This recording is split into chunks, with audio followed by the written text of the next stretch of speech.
Alô papai, alô mamãe, alô Mesquitense Raiz. Sejam todos muito bem-vindos ao meu, ao seu, ao nosso Pod Kleber.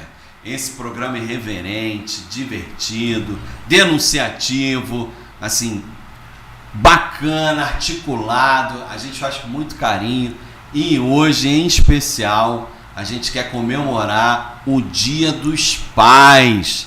Então você que é pai, não perca esse bate-papo aqui que a gente vai ter com esse convidado especialíssimo, que é outra coisa que a gente não abre mão. É toda terça-feira a gente tem um camarada, gente finíssima, top. É o caso de hoje. Roda a vinheta.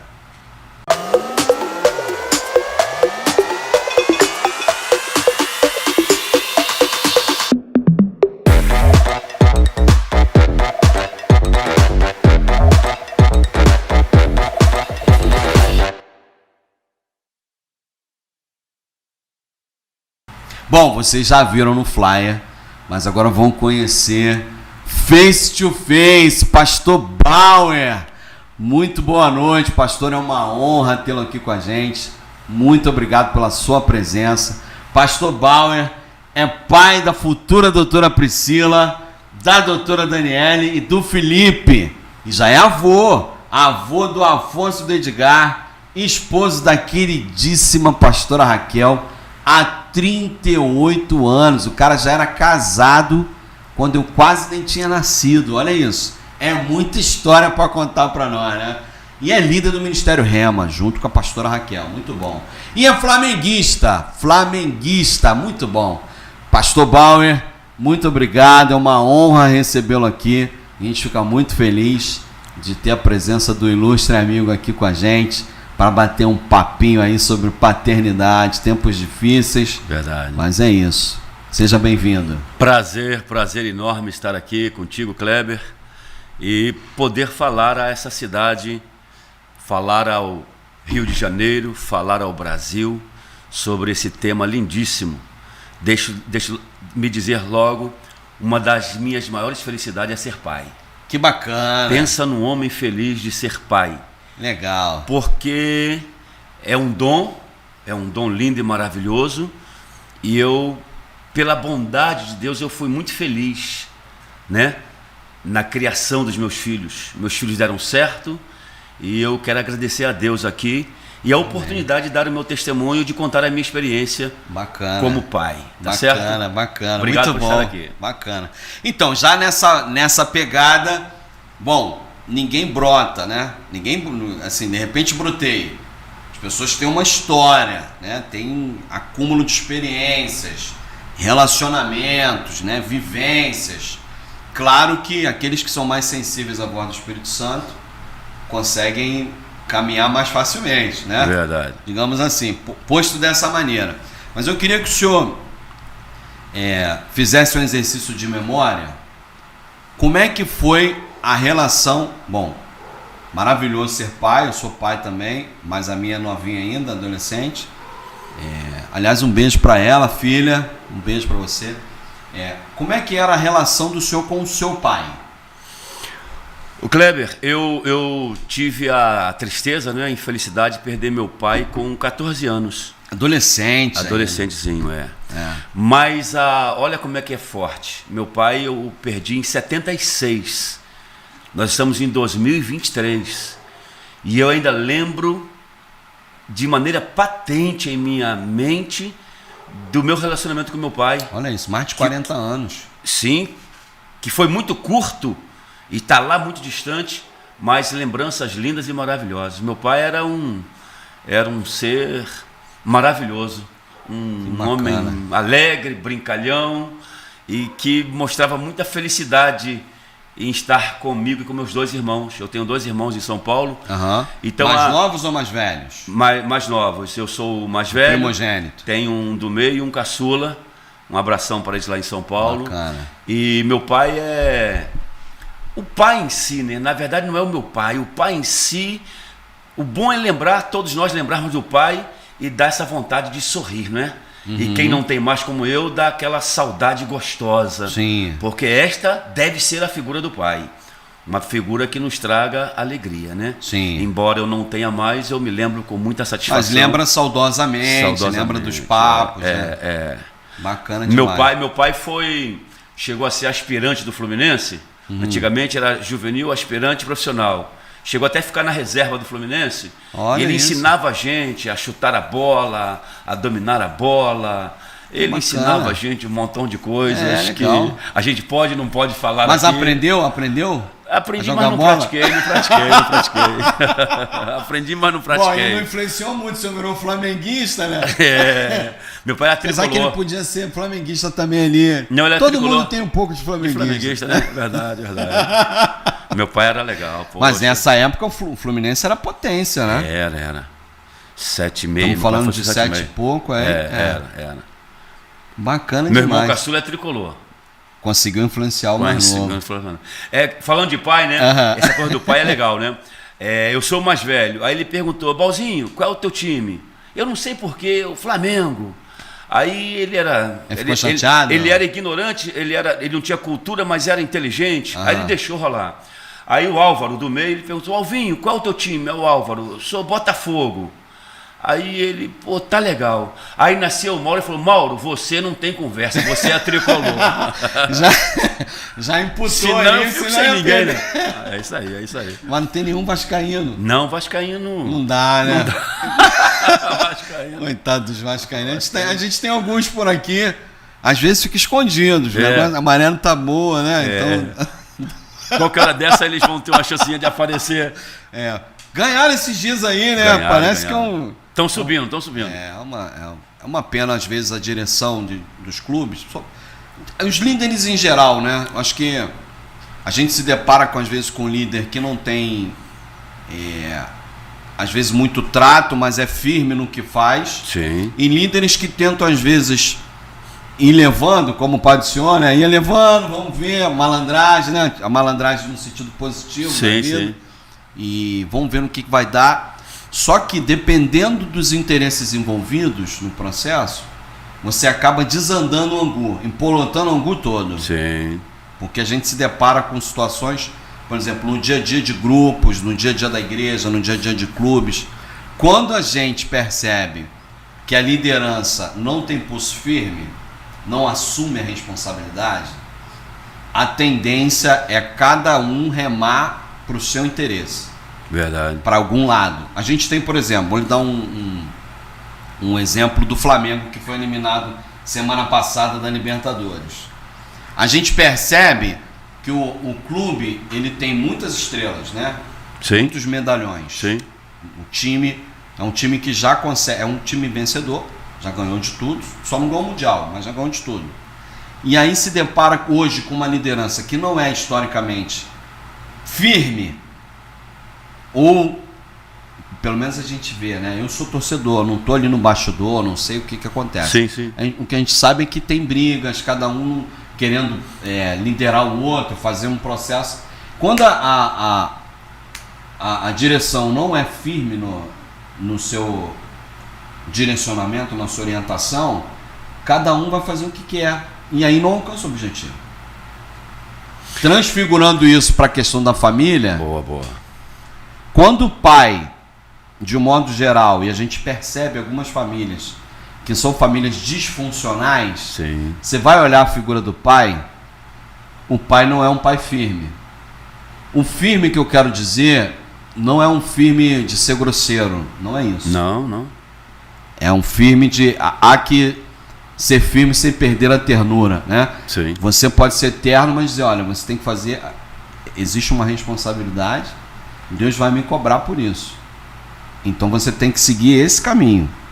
O filho tem a opção de seguir o caminho que ele quiser, mas o pai tem a responsabilidade e o dever de orientar, não é isso? O senhor concorda com essa linha? Plenamente, porque, como você disse,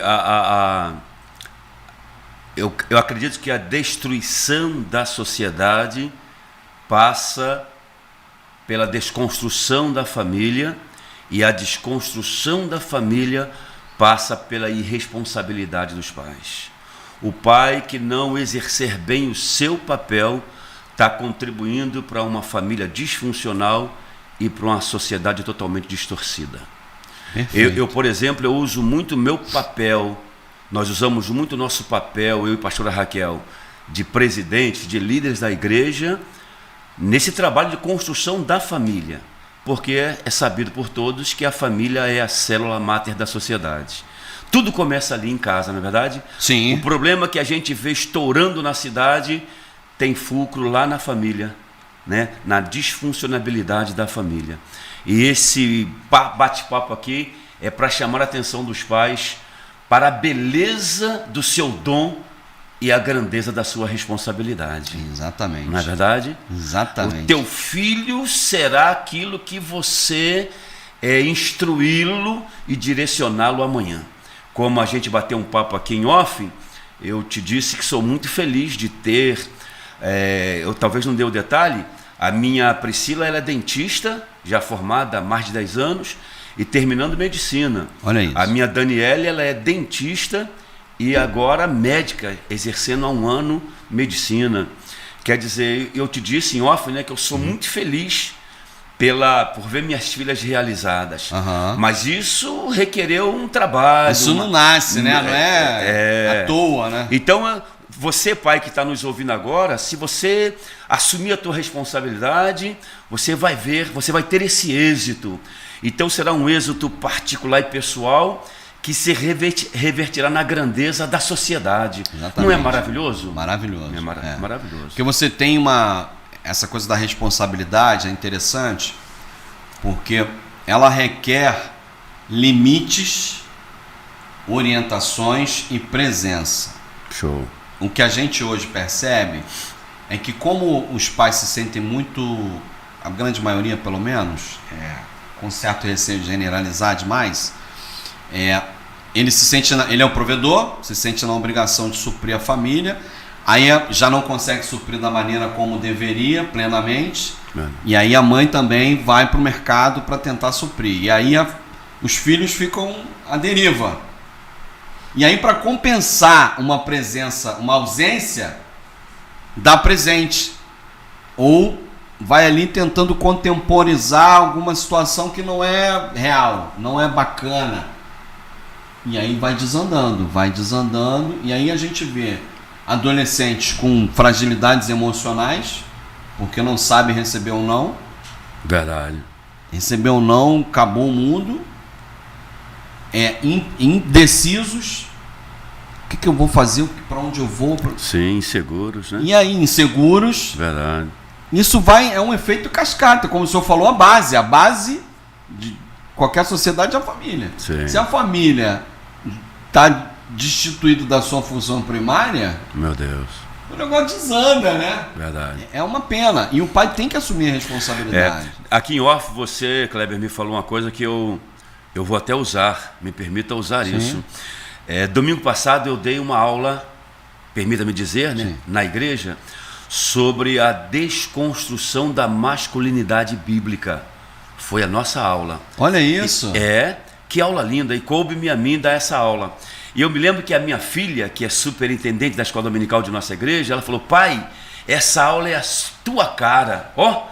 Aí eu disse para a igreja, eu me senti lisonjeado, porque eu daria uma aula sobre a desconstrução da masculinidade bíblica, e a minha filha disse que a aula era a minha cara, porque é um papel que eu procurei exercer e que nós te pedimos, pai, exerça esse papel, construa a masculinidade do teu filho, mãe, construa a feminilidade da tua filha, para que tenhamos uma família saudável, conforme os padrões bíblicos, que são os padrões saudáveis para a nossa sociedade. O que está havendo é uma desconstrução da família de uma forma muito terrível. Nós não viemos aqui para uma discussão teológica, Sim. mas a verdade é que a família está se desconstruindo, se deteriorando pela inoperância dos pais, pela fragilidade dos pais. E você disse, eu, por exemplo, ataco muito a questão do divórcio. Quem me conhece na igreja sabe que eu ataco muito, eu sou muito duro na questão do divórcio, do pai sair de casa, deixar os filhos. construir uma outra família. Eu sei que é um direito, mas nós temos que repensar isso melhor, porque o filho fica refém da ausência de um pai. Então vamos repensar isso. Mas você me falou algo aqui em off que eu falei, meu Deus, é muito forte. É o pai presente mais ausente. Não foi o que você me falou? Exatamente. É o pai que, em função da correria, de muito trabalho, de muitas atribuições, quando ele chega em casa para estar com o filho, ele já não consegue mais dar a devida atenção, devido cuidado. E aí os filhos, mesmo com o pai presentes, o pai está presente, mas está ausente, foi o que você me disse. Isso é muito forte e eu vou trabalhar isso muito na igreja. Muito obrigado por essa fala. Bacana. Mas é fato, a gente identifica. Você conhece a árvore pelo fruto. Sim. Então, tu vê um filho na meia-idade, ali na adolescência, é uma fase naturalmente difícil. Porque você tem as mudanças corporais, tem as mudanças psicológicas, as mudanças emocionais, os relacionamentos. Tem um pregador, pastor Bauer, que fala sobre a questão da sexualidade, chama David Heiker. Não sei se o senhor já ouviu falar nele. Ele é lá do norte, lá do Amazonas, Pará, lá para cima. E ele fala que tudo que um adolescente não discute é a questão do sexo, a questão do gênero. Ele não discute isso. O que ele precisa é ter um reforço de identidade. Show. É a questão do pertencimento. A questão para ele não passa. E aí nos estudos, é um ministério do cara isso. Quando o adolescente fala, eu me sinto atraído por alguém do mesmo sexo que eu, né? Ele não está falando de sexo, ele está precisando, clamando, pedindo, implorando por pertencer a algum lugar. Uhum. E isso fica claro que ele não pertence à família. Por quê? Você acaba tendo um processo ali, por conta da correria, do dia a dia, das várias questões, ele acaba não se sentindo parte daquela célula máter ali. Então ele busca fora algo que ele não encontrou dentro. Eu estou minimizando, né? Porque a gente está numa discussão, mas isso a gente vai ser cobrado como pais. Meu Deus. Quando chegar lá na hora de chegar lá no juízo, né, papai? Bom, vamos lá, canta a pedra aí. Então assim, por que você não direcionou teu filho? Os filhos são flechas na mão do arqueiro. Por que você não direcionou? Estava apontando para o chão o menino e não para o alto. Verdade. Que direção foi essa que você deu? Essa cobrança. Eu falo para me ouvir, tá? Sim, não estou aqui querendo insectar. A gente vai nesse processo. Essa cobrança que eu creio, né? Eu processo uma fé cristã. Mas e essa cobrança já em vida, né? Já você vê o teu filho extraviado, distorcido, deformado. Já é. Essa conta chega antes. Essa chega antes. Você vê isso aqui na Terra, né? É aquilo que eu estou falando, olhar para uma família e ver os filhos. Hoje, essa semana, por exemplo, meu netinho fez um ano. E a gente tira fotos e sai para jantar e é uma loucura. E já programa a vida da criança no bom sentido. Querem dizer que nós não podemos programar a vida dos nossos filhos. Como não? É responsabilidade nossa. Eles têm que ser o que eles querem. Eles vão ser o que eles querem, sob a nossa direção e orientação. Exatamente. Nós estamos aqui para isso. Exatamente. A sociedade, com todo respeito às ciências modernas, não podem te tirar, pai, este prazer, esta responsabilidade de direcionar, sim, conversando com ele, sobre o direcionamento de suas vidas. Nós não abrimos mão disso. Pai não abre mão disso nunca. Não pode abrir, né? Não pode abrir mão disso. Senão você acaba... É igual a onda do mar, né? Bate com qualquer lugar. Não pode. Não pode. Isso. Não. Você cria uma perspectiva, o seu leque, meu filho, vai ser esse aqui. Você pode ser o que você quiser dentro desse leque. Sim. Não é? É, positivo. Você vai aqui, ó, sua direção é essa. Você tem que seguir esse caminho. Em função do que você acredita, da fé que você professa, de tudo isso. Senão desanda. Sim. A gente precisa de limites. Sim. Todos nós. Todos nós. A gente se dá conta. Ó, vou lhe contar uma experiência pessoal. Na época que Luísa nasceu, Luísa tem 14, vai fazer 15 esse ano. A gente queria pais de primeira viagem, né? Animadíssimos, filhos planejados. Já tivemos filhos já com idade já avançada, mais ou menos, não posso, posso dizer quanto, senão eu apanho em casa, mas já não éramos novinhos, né? Sim, já sim. tínhamos passado dos 30, vou botar assim. Sim. E aí a gente queria fazer o melhor. A gente comprou um monte de coisa bacana. E aí é engraçado que a criança ela não consegue, ela não dá valor, ou melhor, as coisas para a criança não tem preço, tem valor. Sim. Aí tu compra um negócio, uma cozinha linda, cheia de negócio, ela prefere aquele... Lindo, né? Não sei se o senhor foi isso, mas ela prefere aquele brinquedinho que custou R$2. Oh, meu Deus. Aí você gastou 300 no negócio, ela prefere de 2. Porque não tem preço. Verdade. E aí é um processo que a gente levamos para um monte de lugar bacana, que depois tivemos que levar de novo, porque ela não lembrava.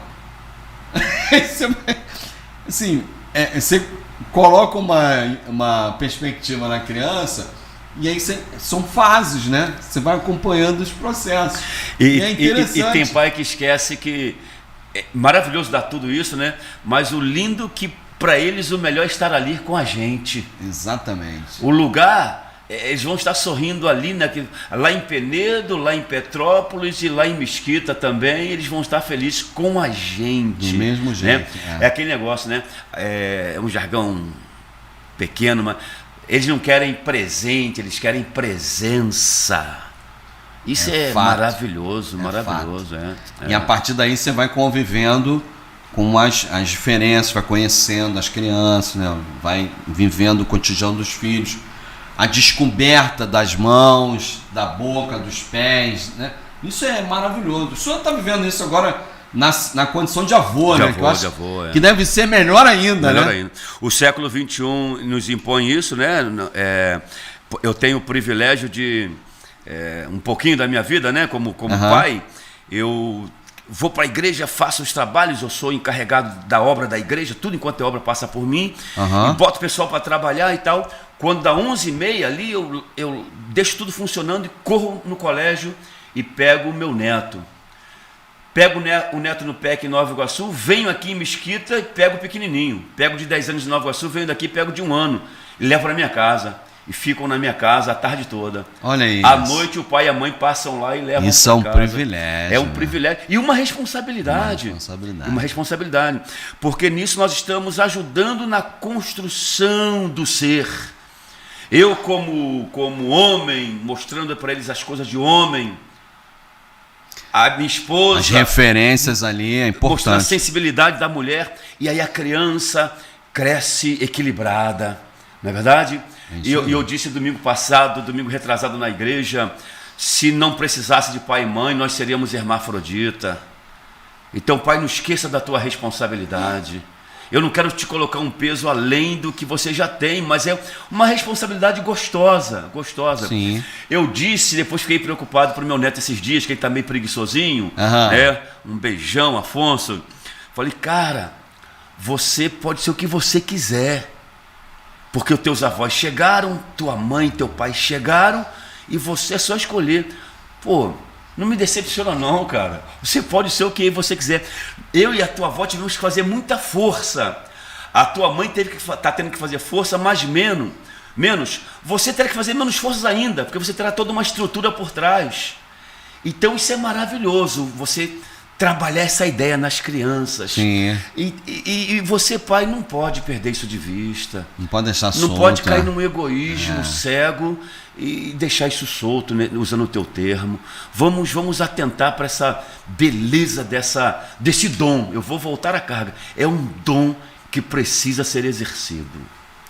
E o senhor acha que sobretudo os pais cristãos, né, que estão envolvidos num conhecimento bíblico, estão numa perspectiva de entender qual seja a vontade de papai, o senhor acha que eles têm essa ficha cai tem caído nas igrejas para a responsabilidade? Eu não estou plenamente satisfeito.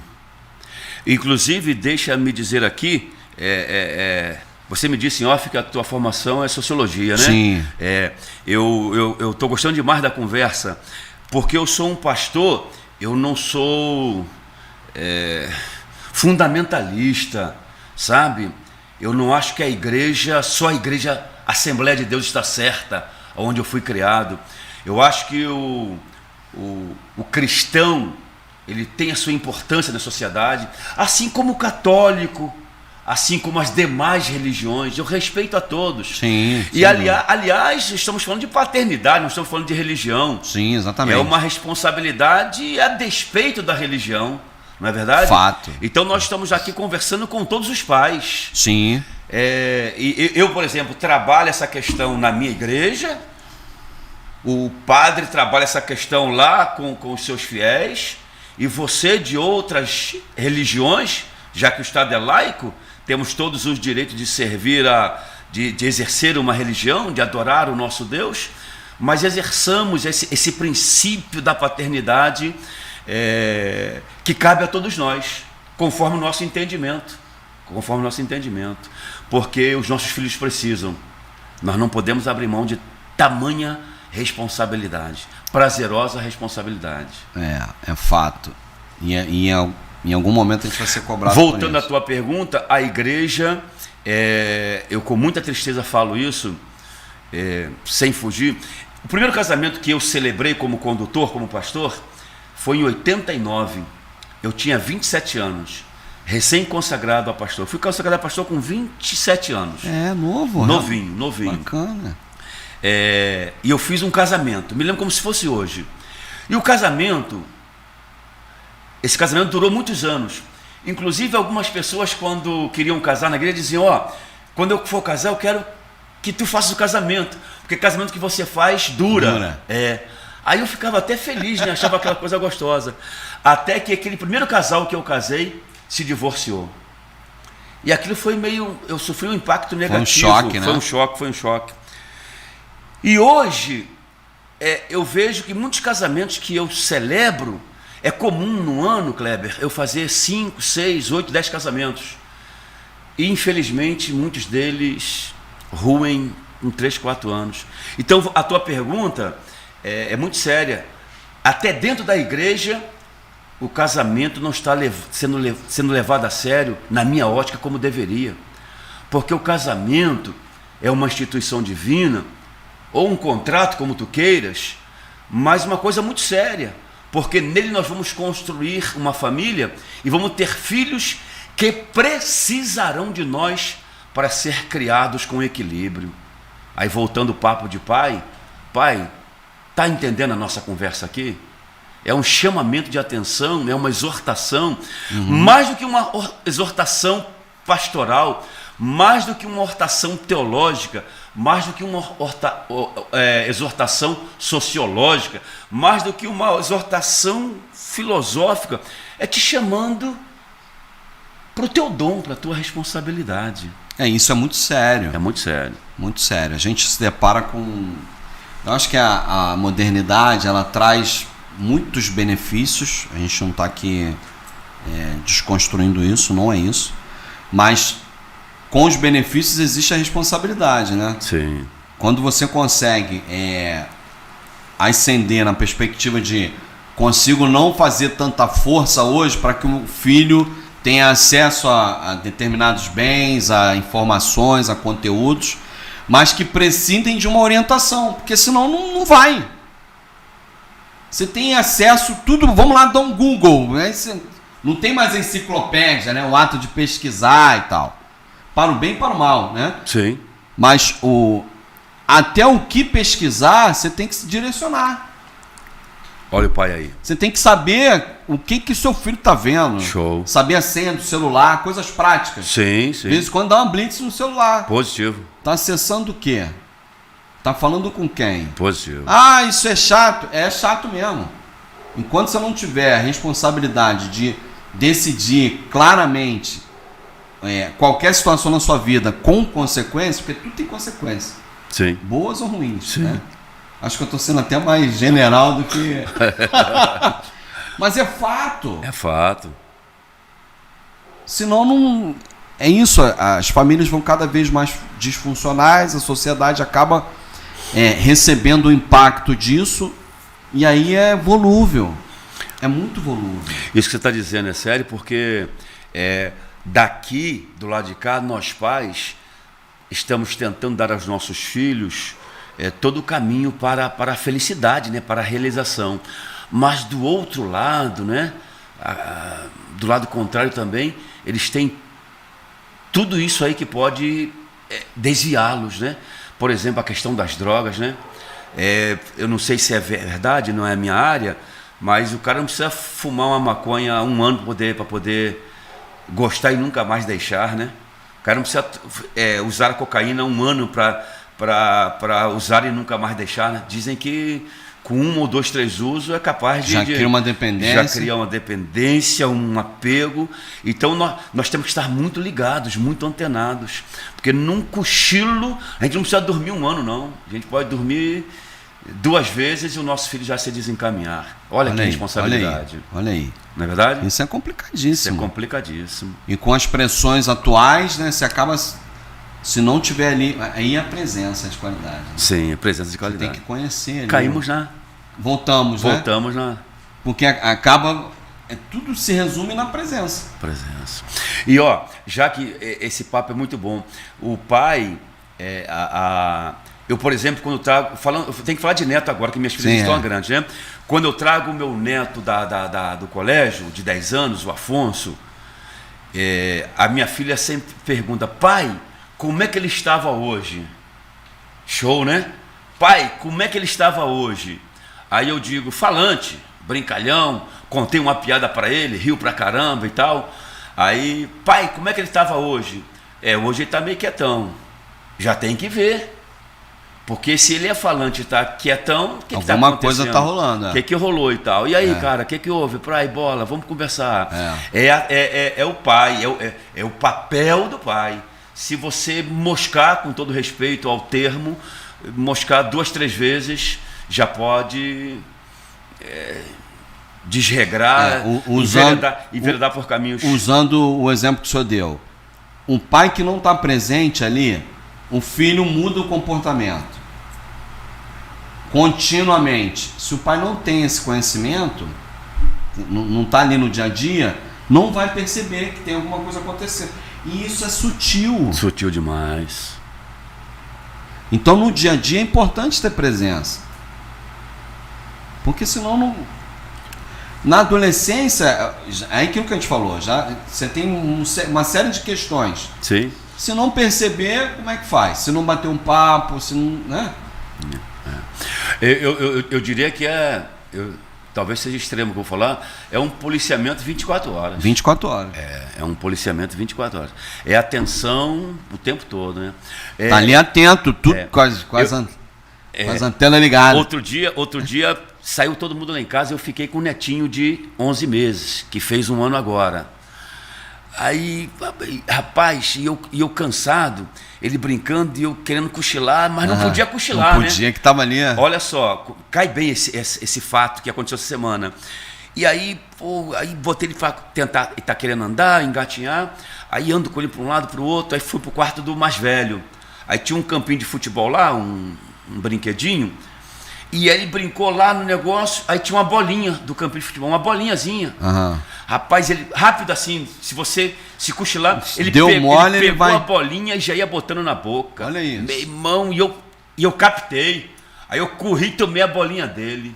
Meu irmão, se eu descuido ali, não vigio ali, questão de 1, 2 minutos, já dava um problema. Porque o que eles fazem? Metem na boca. Essa fase aí é um engasgamento. Já pensou um engasgamento comigo oral. Sozinho em casa? Olha isso. Meu Deus do céu.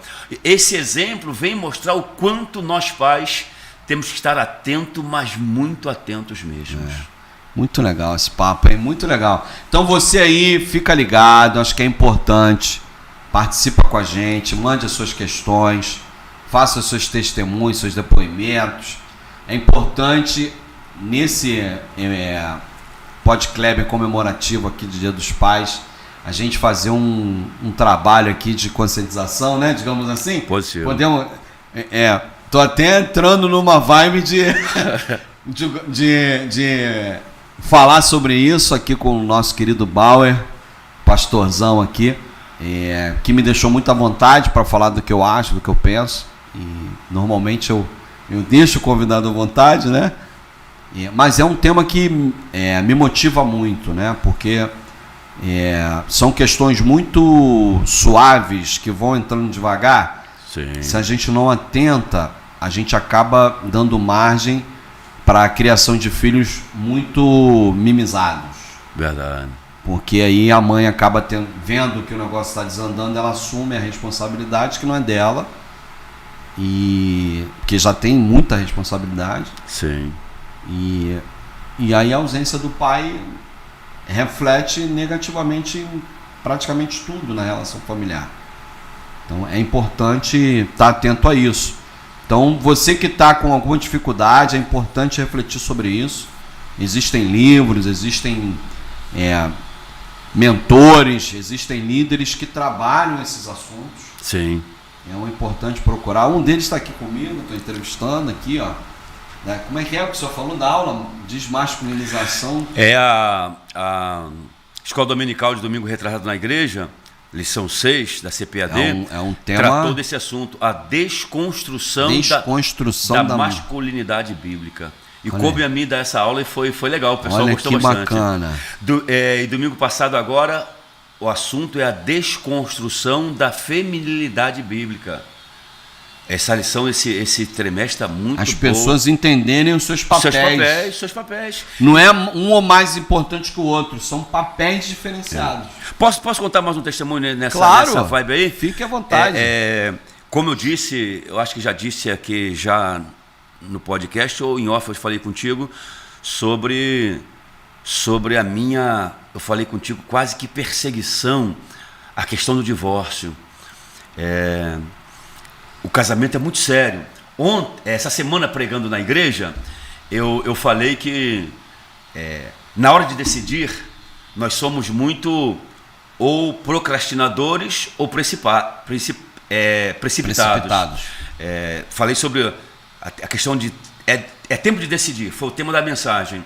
E aí, ou você procrastina, adia, ou você se precipita. E como exemplo eu disse, dirigir sem habilitação, casar com 1 mês de namoro. Aí o pessoal ficou brincando comigo e tal. O casamento é uma coisa muito séria.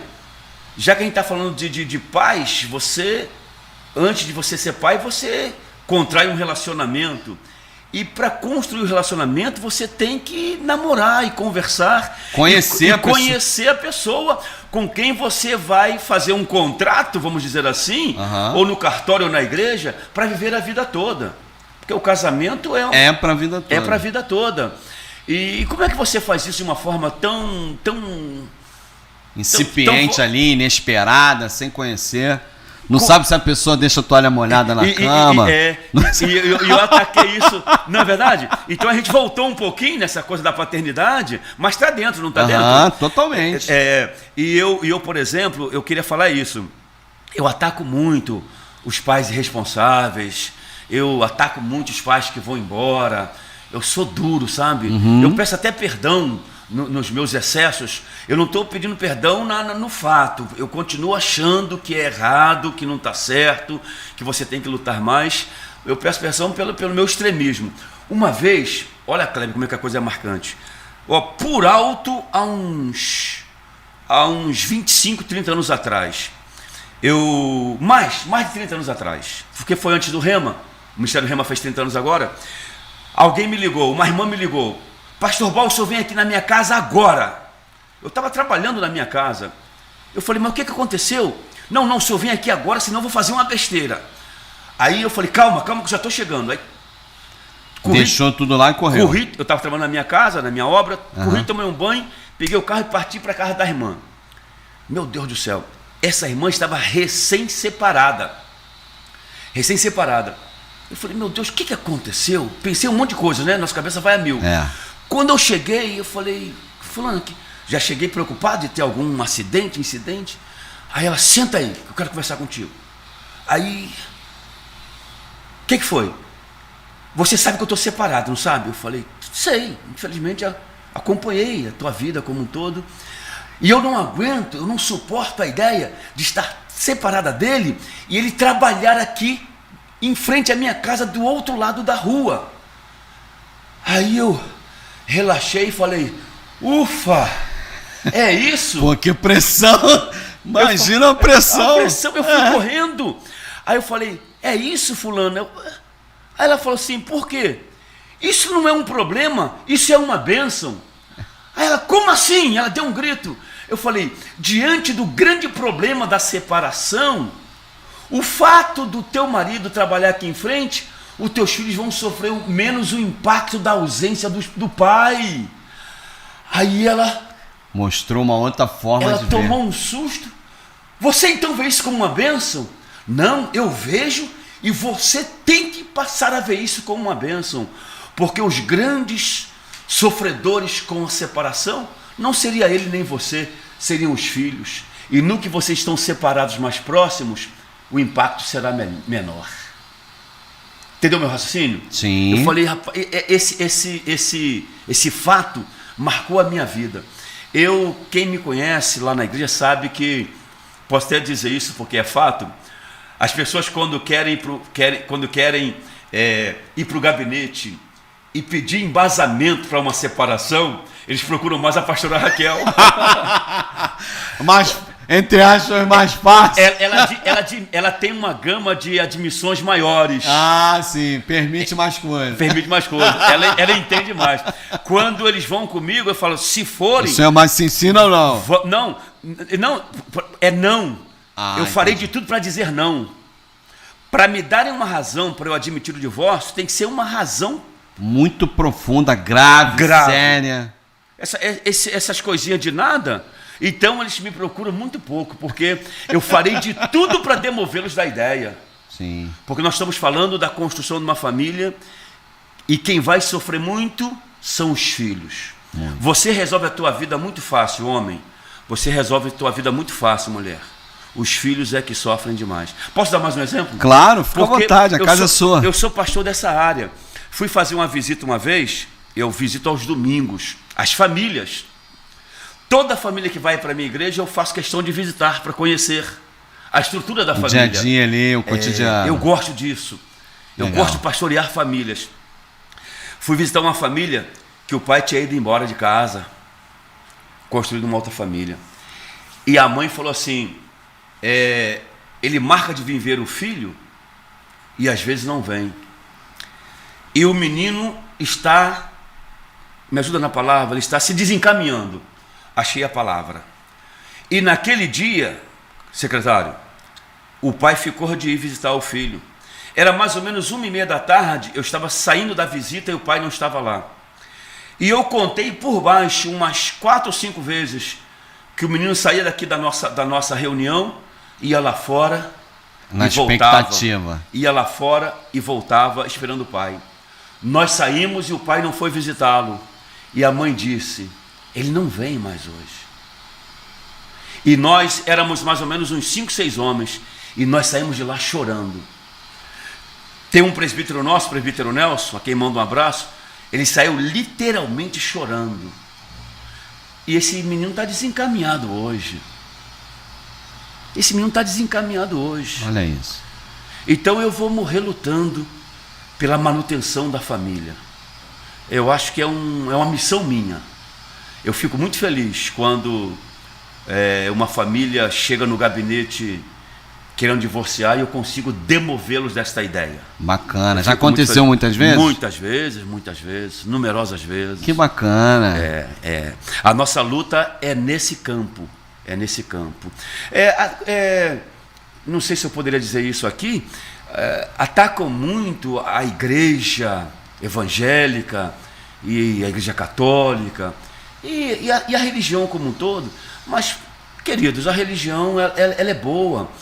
Nós trabalhamos pela construção da família, pela permanência da família, e a ciência moderna quer destruir a família.